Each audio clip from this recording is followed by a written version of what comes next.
안녕하세요. 부산부동산 스터디입니다. 12월 7일 일일 브리핑 해보도록 하겠습니다. 어제 하루는 쉬었어요. 어, 정말 휴가 빼고는 쉰 적이 없었는데 너무 힘이 빠져서 하루 쉬었습니다. 이어가겠습니다.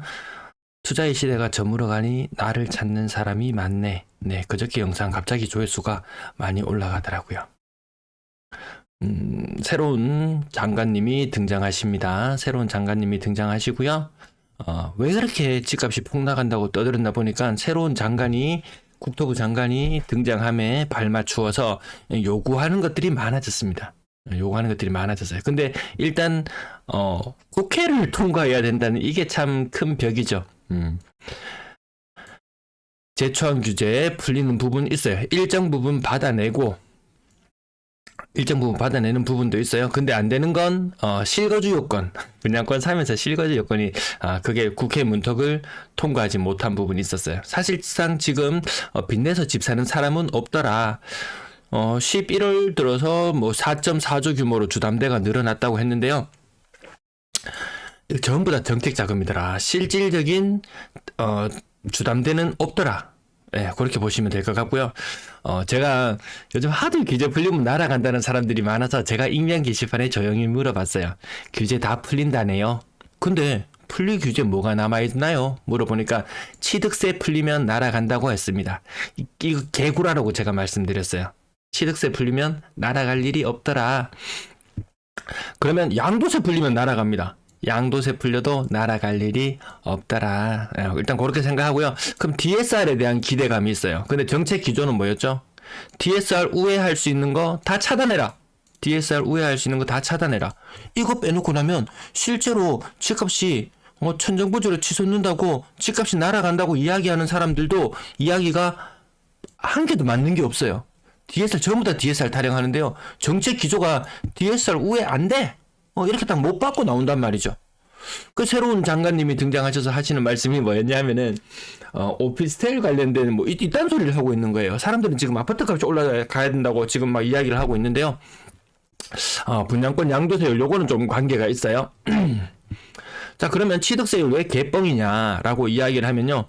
2주택자는 사실상 취득세 다 비조정 대상 지역되면서 취득세 규제가 별로 없어요. 야, 3주택자부터는 규제가 많이 있다고 알고나 떠들어라 라고 이렇게 이야기하시는 분도 계실 거예요. 근데 분명 조정 대상 지역일 때는 야, 취득세 8% 무서워서 집 못 사겠다 라고 했던 사람들이 바뀌고 나니까 안 샀어요. 아시겠죠? 그럼 3주택자 이상이 갑자기 2주택자가 갑자기 3주택자를 추가로 매수할 생각이 있느냐? 없어요. 지금 2주택자는 가장 큰 집값 상승의 맛을 보기도 했지만 가장 아프게 집값 하락의 맛도 봤어요. 이 아픈 와중에 뭘 더 산단 말입니까? 더 문제는 뭐냐 하면은 이런 다주택자들은 더 이상 대출을 내서 집을 사고 있지 않다라는 거예요. 여기서 여실히 다 증명이 되고 있죠. 정책자금 받는 사람들 무주택자잖아요. 이렇게 살 것 같나요? 취득세 8%도 무서워 못 산다? 아닙니다. 8% 이거 집값 자고 일어나면 억 단위로 올라가는 그런 시절에는 취득세 그릇단 소리 개나 줘버려. 전혀 두렵지 않아. 라고는 이야기가 나왔었거든요. 그럼 3주택자가 얼마나 그러면 2주택자가 3주택자로 될 확률이 얼마나 되느냐 살펴볼게요.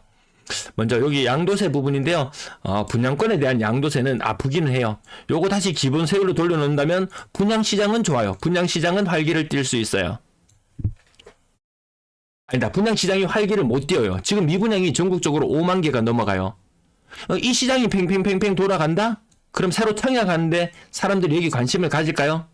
이것보다 지금 현재 시중에 떠들고 있는 분양권 가격보다 더 비싼 가격으로 분양하려고 눈에 쌍심지를 켜고 달라들고 있는데 그래서 이거 별로 실효성 없다. 요게 중요한 표입니다. 전국적으로 다주택자의 비율을 나타낸 것인데요. 부산 지역 한번 볼게요. 부산 지역.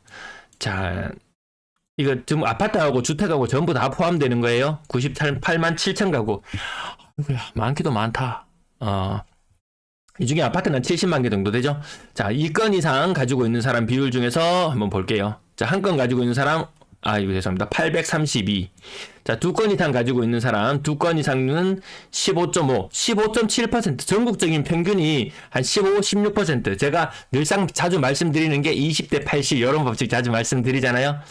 그래서 진짜 1주택자는 투자자 아니죠. 1주택자는 투자자 아니에요. 2주택자 이상부터 투자자라고 볼 수 있는데, 이 2주택자의 비율이 20대 80. 요거보다 더 작은 한 16% 정도 비율을 차지하고 있습니다. 그 중에서 정말 3주택자, 찐으로 3주택자의 비율은 2%밖에 되지 않아요. 맞죠? 또다시 여기 다주택자 중에서도 여기 2%, 2%밖에 되지 않습니다. 그럼 2주택자에서 3주택자로 넘어가기 위해서 취득세 8%를 감수하고 넘어가려는 사람들이 과연 얼마나 될 것인가? 없어요. 사실상 실제로 투자 시장을 움직이는 것은 3주택자 이상 이 사람들이 투자 시장을 움직이지는 않아요. 이 사람들은 원래 돈 많고 고정적으로 집을 가지고 있는 이런 사람들일 확률이 더 높고요. 2주택자 중에서 그러면 이 2주택자 중에 찐으로 2주택자도 일부 있긴 있어요. 그 비율 또한 저는 20대 80으로 봅니다.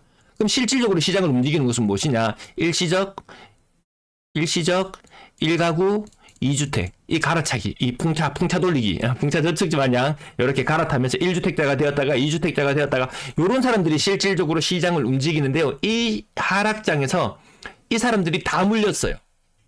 갈아타기 완전 실패죠. 팔아야 사고 양도세 비과세 혜택도 받고 이런저런 걸 하는데 조금 더 지나면 양도세 비과세 혜택도 날아가 버리고 나중에 팔아도 남는 것도 없는 그런 지경에 놓이게 됩니다. 나 취득세 요것만 다시 8%가 아니고 1에서 3%를 해주면 살 거야 라고 했던 사람들 지난번 조정 대상 지역이 해제되었을 때 이미 뻥이 한번 드러났고 이번에 2주택자에서 3주택자로 넘어가기 위해서 취득세가 너무나도 부담스러워서 못하겠다고 하는 사람들 그 얼마나 되나요? 부산에 3건 이상의 주택을 가진 사람이 2만 명입니다. 2만 건. 그 이 비율이 갑자기 4만 건, 5만 건 늘어날 것 같나요? 아니에요. 그럴 일은 없다. 자, 주간 실거래 지수 나타났습니다. 부산 마이너스 0.07 지난번하고 똑같은 모습. 근데 더 우려스러운 모습 보이시나요? 세종 마이너스 0.09. 자, 경부선 라인 타고 올라갑니다. 그 제일 잘 나간다는 부산이 대전이 보합이에요. 제일 잘 나간다는 대전이 보합. 제일 심각한 건 뭔가요? 수도권이 마이너스입니다. 서울마저도 마이너스로 접어들었다. 인천이 먼저 앞서거니 했지만 앞서거니 뒤서거니 하면서 갈 길이 다 정해져 있는 것처럼 보인다.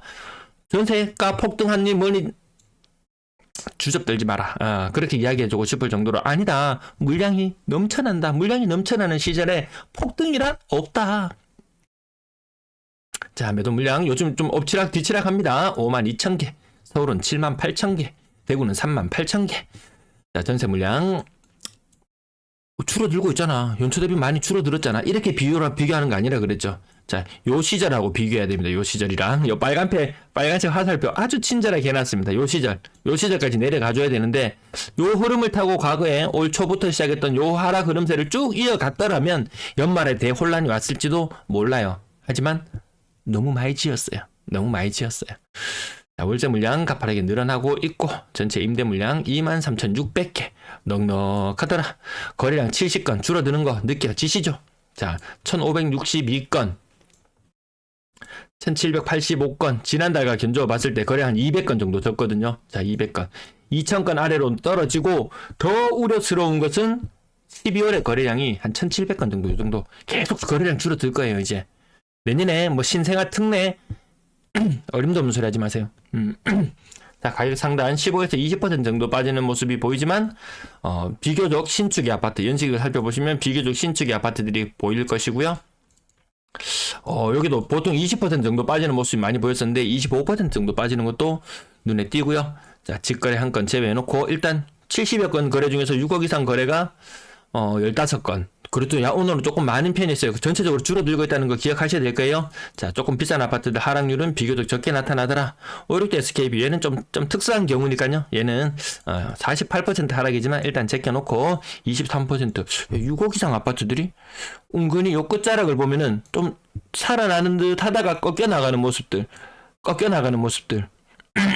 살아나가는 것처럼 보이는 것도 있지만 꺾여나가는 것들이 심심찮게 등장하기 시작하더라. 고점 대비 33%. 직거래 제껴놓고도 평균적으로 지금 28% 정도. 요게 지금 부산의 평균 모습이라고 보시면 될 거예요.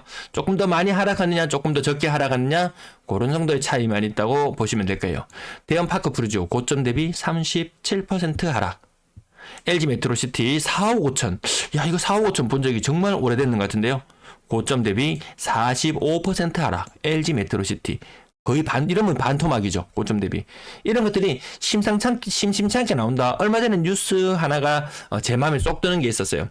장기간 약세장이 이어질 것이다 라는 내용이었는데요. 제가 오늘 뉴스 장면을 가져오지는 못했는데 저의 관점과 그 신문 기사의 관점이 아주 유사했어요. 저는 이렇게 장기적인 약세의 관점인 가운데 급락하는 끈들이 심심찮게 눈에 띌 것이다. 그렇게 예측하면서 바라보고 있습니다. 자, 평균 28% 정도의 모습. 자, 평균적인 이런 모습이라고 살펴보시면 되겠고요. 나머지 이렇게 큰 폭으로 떨어지는 것, 고점 대비 33%, 혹은 고점 대비 요런 33, 고점 대비 35, 요런 것들이 심심찮게 눈에 띄기 시작한다. 불과 한 달 전까지만 해도요, 고점 대비 30% 이상 하는 게 한 페이지 하나 정도 보일락 말락 아일락 그런 느낌이었던 것 같은데요. 이런 것들이 더 많이 등장할 것 같습니다. 원당 거래대금 요거 어제 제가 훅 간다는 제목으로 붙여봤는데요. 요게는 사람들이 빚을 내서 많이 사고 정책자금 대출도 받았지만 그 외에 플러스 알파의 자금은 또 대출 받아서 또 사는 사람도 일부 가세를 했었는데 이제는 가세를 하지 않더라. 가세하는 것이 굉장히 많이 줄어들더라. 싼 아파트를 매수하는 비중은 점차 늘어나고 있고 비싼 아파트 사는 사람들 눈치 빠르게 안 사고 있어요. 분양권 9건 중에 요런 주간 거래량도 보시면 분양권 거래도 어느 정도 약간 고점 연말에 몰려있던 많잖아요. 프리미엄 많이 쭉쭉 빠진 쭉정이처럼 남아있는 그런 분양권들 일부 거래가 되고 있지만 그마저도 힘을 잃어간다. 왜? 일단 6억 이상은 정책 자금이 안 되니까 많이 부담스러워하는 것이 현실인 것 같습니다. 전세만 자꾸 살려고 하더라. 아니, 월세도 살려고 하더라. 월세 거래도 만만치 않게 거래가 일어나고 있고요. 월세 가격은 작년과 비슷한 수준. 하지만 보증금이 작년보다 1, 2천만 원씩 이렇게 빠지는 형태로 거래가 이루어지고 있어요. 월세 물량이 넘쳐나니까 월세 가격도 빠지고 있더라. 전체 임대 거래량 여기 폭발해줘야 되는데 일단 10월달은 양호했어요. 11월달도 현재 양호한 전세 거래량을 보여주고 있습니다. 하지만 전체 매물 대비해서는 이것보다는 전세가 더 팽팽 돌아가야 되는데 전세가 더 팽팽 돌아가려면 인구 유입이 있어야 되는데 인구 유출만 있더라. 시청 감사합니다.